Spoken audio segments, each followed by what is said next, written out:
de Gatingo sur TV Africa, Madame, Monsieur, bonjour et bienvenue. Le gouvernement burkinabé a réagi à la suspension de l'aide au développement de la France. Dans un entretien à la télévision nationale burkinabé, le ministre de la Communication et porte-parole du gouvernement, Jean-Emmanuel Ouedraogo, a indiqué que cette suspension est un non-événement car le pays peut s'en passer sans sourciller. Écoutons-le. Alors, et la France qui a suspendu son aide au développement, est-ce que c'est une décision que le gouvernement néglige? Permettez-moi le terme. C'est un non-événement. C'est un non-événement. Pour tout vous dire, c'est un non-événement. Aujourd'hui, je pense que vous avez suivi les arguments qui ont été développés également par le ministre de l'économie. Vous verrez que cette aide-là, véritablement, le Burkina Faso peut s'en passer sans souci. Aujourd'hui, quand on prend le sursaut patriotique, quand on prend juste l'effort de guerre que fournissent aujourd'hui de façon admirable le peuple burkinabé, quand vous regardez toute cette dynamique-là, vous savez, le président l'a dit, si 63 ans après, une aide ne vous a pas permis de vous en passer, ça veut dire qu'à un certain moment, il faut vous assumer, parce que ce sont des aides qui continuent de nous maintenir dans une situation donnée. Et je peux dire que on ne peut pas parler véritablement d'aide. Parce que ce qui semble vous être donné de la main gauche est retiré peut-être au triple ou au quadruple par la main droite. Vous savez, le discours de nous dire chaque année ou à tout bout de champ, on est là justement pour votre bien, c'est de la philanthropie, voilà, on n'en tire pas grand-chose, mais on est là juste pour véritablement pour vous accompagner. Nous perdons des soldats, nous perdons de l'argent dans ce partenariat, mais on est étonné quand on met fin au partenariat que le partenaire en question fait des pieds et des mains pour ne pas partir. Mais comme je dis, nous sommes dans un pays de savane et la transition sous le leadership du capitaine Traoré a pris la résolution de regarder froidement les choses.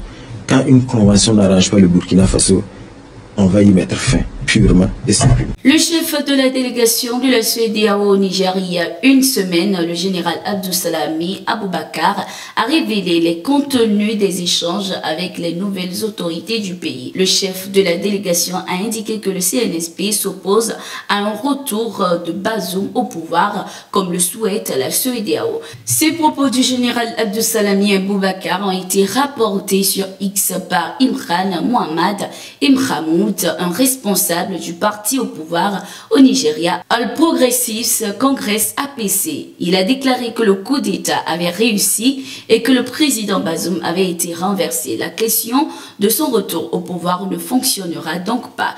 Il a demandé à la CEDEAO de se concentrer sur les choses qui amélioreraient la vie des Nigériens et d'éviter le sujet du retour de Bazoum au pouvoir. Il a insisté sur le fait qu'il pouvait discuter librement de tout le reste, mais qu'il fallait éviter de le ramener au pouvoir car cela ne fonctionnerait pas, pouvait-on lire dans le message X. Ce 19 août, une délégation de la CEDEAO était au Niger pour échanger avec les nouvelles autorités militaires du pays pour trouver une issue à la crise et éviter une intervention militaire. Au retour, le chef de la délégation de la CEDEAO a qualifié ces discussions avec le CNSP de fructueuses. Regain de tension entre le Burkina Faso et la France. Le gouvernement burkinabé refuse d'approuver la nomination d'un nouvel ambassadeur français dans le pays. Selon les sources, c'est le diplomate Mohamed Bouadala qui était pressenti pour remplacer Luc Alad. Pour l'heure, les raisons de ce refus des autorités burkinabées restent inconnues. Selon le site SAC-Info, ce refus du gouvernement burkinabé pourrait se justifier par le fait que le nouvel ambassadeur proposé par la France soit un LGBTQ, une orientation sexuelle contraire à la culture du Burkina Faso et surtout à la vision du président de la transition, le capitaine Ibrahim Traoré. Notons qu'il y a quelques jours, le Burkina Faso a interdit la diffusion des chaînes de télévision faisant l'apologie de l'homosexualité. Un manque d'impartialité et d'équilibre dans leur traitement de l'information concernant les élections générales en cours. C'est la raison évoquée pour suspendre temporairement la diffusion de France 24, RFI et TV5 Monde au Gabon. Le samedi 26 août 2023, environ 850 000 Gabonais étaient conviés aux urnes pour participer aux élections présidentielles, législatives et municipales organisées en un seul tour de scrutin. Ali Bongo se présentait pour pour un troisième mandat et faisait face à Albert Ondo Ossa, le seul candidat de la partie de l'opposition. Il est à noter que ces élections se sont déroulées en l'absence d'observateurs internationaux. Aucun journaliste étranger n'a reçu les accréditations demandées ni n'a été autorisé à se rendre au Gabon pour couvrir ces élections, ce qui avait suscité des préoccupations de la part des Reporters sans frontières. La veille, 2 jours après ces élections, le climat reste crispé.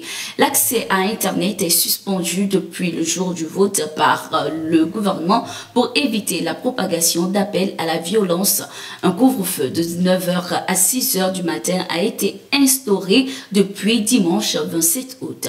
Le gouvernement a aussi annoncé l'obligation de demander une autorisation de 3 jours avant d'organiser toute réunion ou manifestation. D'un autre côté, l'opposition dénonce des fraudes. Albert Ondo Ossa, le principal rival du président sortant Ali Bongo, exige d'être proclamé vainqueur à l'issue du scrutin. Notons que des forces de l'ordre ont été déployées dans certaines stations-service au niveau de certains carrefours dans le pays. C'est la fin de ce numéro de Getingo. Merci d'être resté avec nous. Nous sommes en continu sur nos différentes plateformes.